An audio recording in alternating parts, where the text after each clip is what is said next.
Nous sommes mardi 24 juin 2025. Mesdames, Messieurs, bonsoir et bienvenue au JT des Sports sur Pyramide TV. Les titres de ce journal: fin des championnats scolaires et universitaires 2024-2025 avec les tirages au sort. Et puis championnat de bras de fer, première édition, c'était à Lomé ce dimanche. Une fois encore, merci et bienvenue. Les bras de fer, une nouvelle discipline dans la famille des sports au Togo. Son championnat a été lancé ce dimanche. Voyons voir avec ce reportage de Richard Maï. Ce dimanche, le public sportif a assisté au lancement officiel du premier championnat du bras de fer. Organisé par la structure Sergio Sport, l'événement a connu un beau succès. La compétition a rassemblé plusieurs gladiateurs du poignet. Comme vous avez remarqué, il y a eu beaucoup de progrès. On ne peut qu'être satisfait, content de ce qui s'est passé aujourd'hui. Nos athlètes ont beaucoup progressé et c'est le point positif de ce championnat qui prépare déjà une compétition internationale pour le mois de juillet. Et aujourd'hui, on a eu une idée de ceux qui vont représenter le Togo valablement à cette compétition. Les athlètes ont beaucoup progressé. Au niveau de l'arbitrage aussi, ils ont vraiment travaillé dessus parce que si vous avez remarqué, ce qu'on avait fait en décembre, on avait fait venir les arbitres de l'étranger, du Ghana et du Bénin qui nous ont accompagnés. Et pour cette édition, nos arbitres ont beaucoup travaillé, ils sont vraiment au niveau. Et je pense que au prochain championnat d'Afrique qui aura lieu au Nigeria, si on présente encore deux arbitres qui vont encore apprendre, ça va encore améliorer notre discipline. Et les athlètes travaillent bien. Je pense qu'ils sont motivés. La motivation seule, je pense que c'est une bonne chose pour ce qui se passe dans ce sport. C'est quelque chose qui vient d'arriver. On est en train de travailler avec le ministère des Sports qui a accueilli favorablement ce sport et qui nous accompagne. Donc on a un très bon projet et qui suit son cours.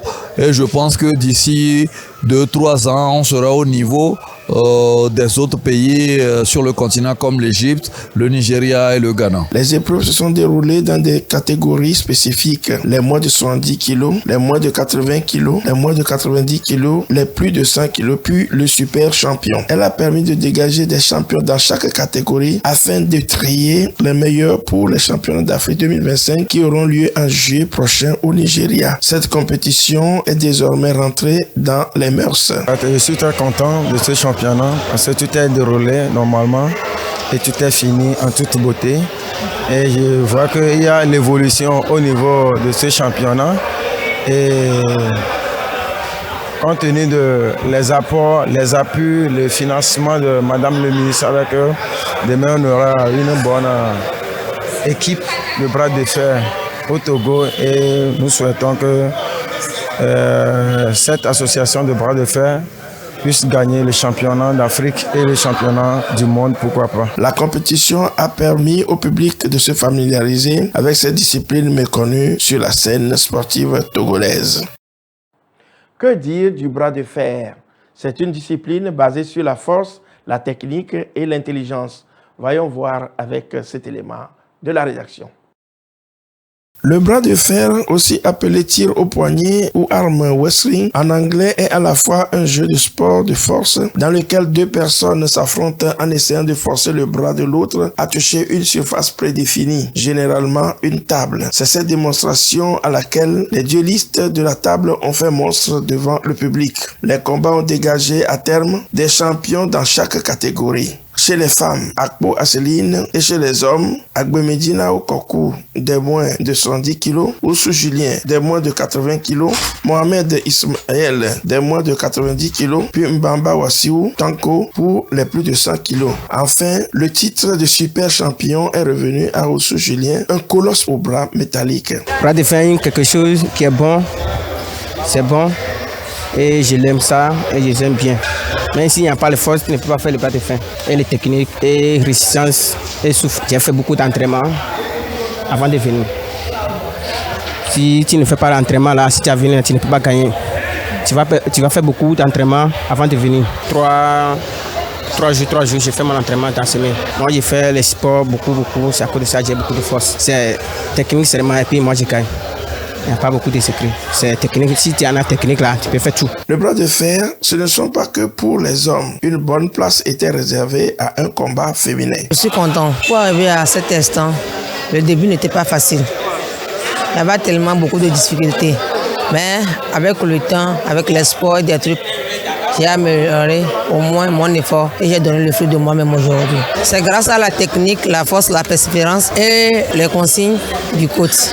Par rapport au bras de sportif, mon ambition est que c'est de devenir la meilleure et avoir une vie d'expérience et à prouver à tout le monde ce que je suis. Et de faire sortir le nom du Togo en tant que sportif de bras de fer. J'espère continuer. La fin de la cérémonie est couronnée par la remise des médailles et des enveloppes aux participants. Les championnats scolaires et universitaires 2024-2025 prendront fin en ce mois de juin avec les différentes finales programmées dans les disciplines sélectionnées. En témoigne le tirage au sort effectué ce mercredi dans les locaux du ministère des Sports. Un reportage de Richard Maï. Les médias ont assisté ce mercredi au ministère des Sports et des Loisirs au tirage au sort des championnats scolaires et universitaires 2025. C'est en présence des cadres du ministère et des membres de la DISU. La cérémonie a permis de faire un bilan du parcours effectué et à la répartition des équipes dans les différents groupes. Et c'est devenu presque une tradition à la direction des sports scolaires et universitaires. Et la tradition est respectée encore cet après-midi. Quelques jours avant l'arrivée des délégations pour les compétitions, nous procédons au tirage au sort des poules et des combinaisons des matchs, ce qui permet aux équipes de connaître leurs adversaires et de se préparer avant d'arriver sur le site de la compétition. Au cours de cette cérémonie, nous profitons pour rappeler le bilan du processus des championnats scolaires universitaires, ce qui a été fait jusqu'à ce jour.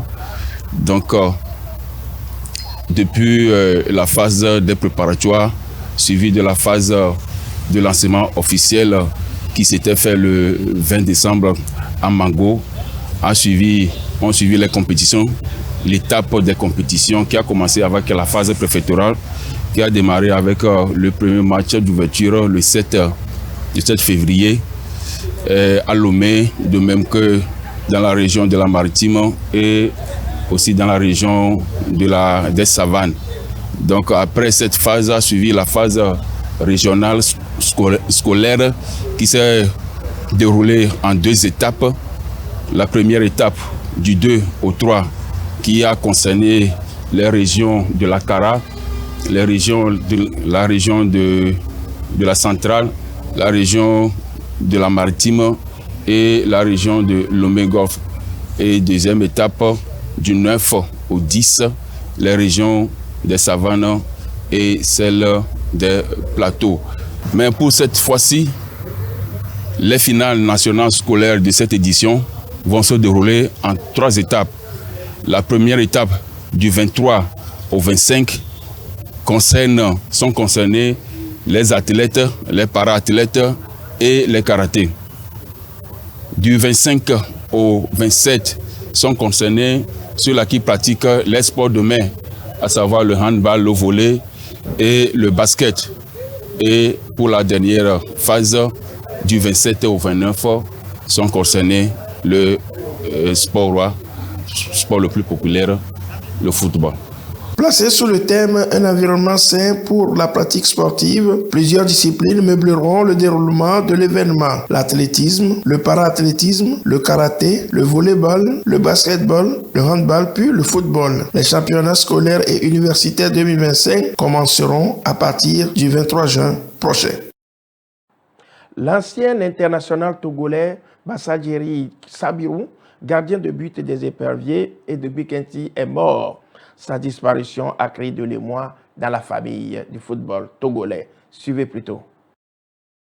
Bassa Djeri Sabirou n'est plus. Le gardien de but international togolais sous l'ère Claude Leroy et ancien goal et cadre de Bikenti est mort. Une nouvelle qui plonge la famille du football togolais dans le deuil. Il fait partie de ces rares portiers ayant marqué l'histoire récente du sport roi ici. Bassa Djeri Sabirou, le gardien au cure-dents légendaire, reste une source intarissable de persévérance, de dévouement et de passion de son époque. Sa tragique disparition laisse un vide immense et des souvenirs indélébiles pour ses proches et l'immense majorité des footballeurs de son époque. Né le 17 juin 1987, Bassa Djeri Sabirou vient de rendre l'âme à l'âge de 37 ans des suites d'une maladie selon les indiscrétions. Il démarre sa carrière au sein du club Bikenti FC de Bassa. Ses performances remarquables au niveau national n'ont pas tardé à attirer l'attention des sélectionneurs nationaux. Il a fait ses débuts avec les Éperviers, l'équipe nationale du Togo, en 2017 et a rapidement prouvé sa valeur sur la scène continentale. À l'extérieur, il a joué au sein du club camerounais du Coton Sport de Garoua, puis au club nigérien de Enimba Aba. Que la terre lui soit légère.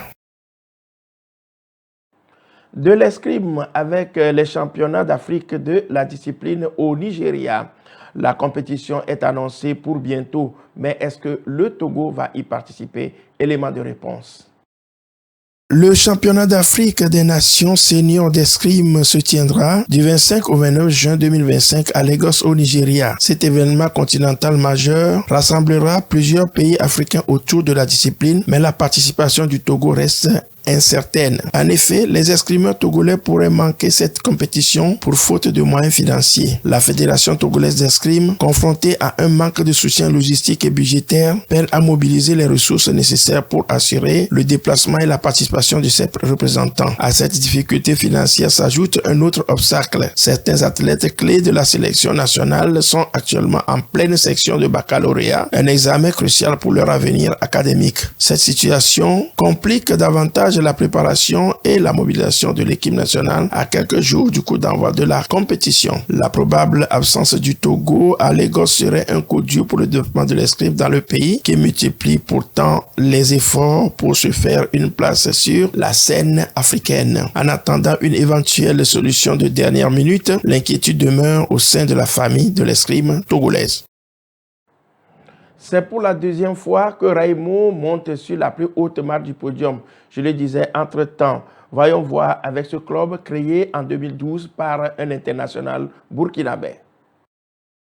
Le championnat du Burkina Faso a pris fin avec la 30e et dernière journée des rencontres. C'est Raimo FC qui occupe le fauteuil avec le titre de champion, terminant en tête avec 56 points. Il décroche en même temps une place pour la Ligue des champions de la CAF. C'est pour la seconde fois que cette équipe monte sur la plus haute marche du podium après son premier sac réussi en 2019. Avec lui, la Sonabel, ils fouleront le continent pour les compétitions africaines. Depuis l'introduction de la Ligue 1, 2 places étaient réservées aux compétitions continentales, à savoir la Ligue des champions CAF pour le champion et la Coupe de la Confédération pour le vainqueur de la Coupe du Burkina. Asfa Yenenga et Étoile Filante restent parmi les clubs les plus titrés historiquement, mais ont terminé à la 10e et 13e place respectivement cette saison. Si Raimo, Sonabel et US Forces Armées USFA occupent le podium, ce n'est pas le cas pour AS Komeux et ASECA qui sont relégués en 2e division. Il y a eu au total 240 matchs avec 449 buts pour une moyenne de 1,87 buts par match et pour meilleur buteur Maswell Bouakié du club Raimo avec 12 buts. Raimo succède ainsi à l'AS Douanes, le champion sortant.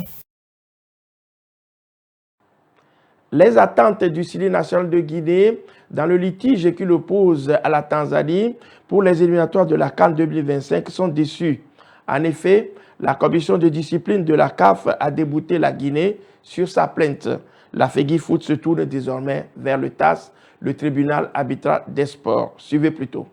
La Confédération africaine de football CAF a rendu sa décision ce lundi 16 juin 2025 dans le litige opposant la Guinée à la Tanzanie. Cette instance supérieure de la CAF a rejeté le recours formé par la Fédération guinéenne de football FEGIFOOT contre la décision du jury disciplinaire. Le différend portait sur la rencontre du 19 novembre 2024 comptant pour les éliminatoires de la Coupe d'Afrique des Nations 2025. En réaction à ce nouveau développement, la FEGIFOOT a affirmé avoir pris acte de la décision rendue ce jour par le jury d'appel de la CAF. Le Sili national est totalement éliminé de la Coupe d'Afrique des Nations Maroc 2025. Le litige entre la Tanzanie et la Guinée portait sur une irrégularité administrative liée à l'alignement d'un joueur tanzanien non qualifié. Lors du match du 19 novembre 2024 à Dar es Salaam, Mohamed Ibrahim Amé, un joueur tanzanien, est entré en jeu avec le dorsal 26 alors qu'il y avait 24 sur son maillot. Problème, le numéro n'était pas inscrit sur la feuille de match. L'absence du numéro 26 sur l'acte officiel et sur le maillot a empêché toute vérification d'identité, ce qui, selon les règlements de la CAF,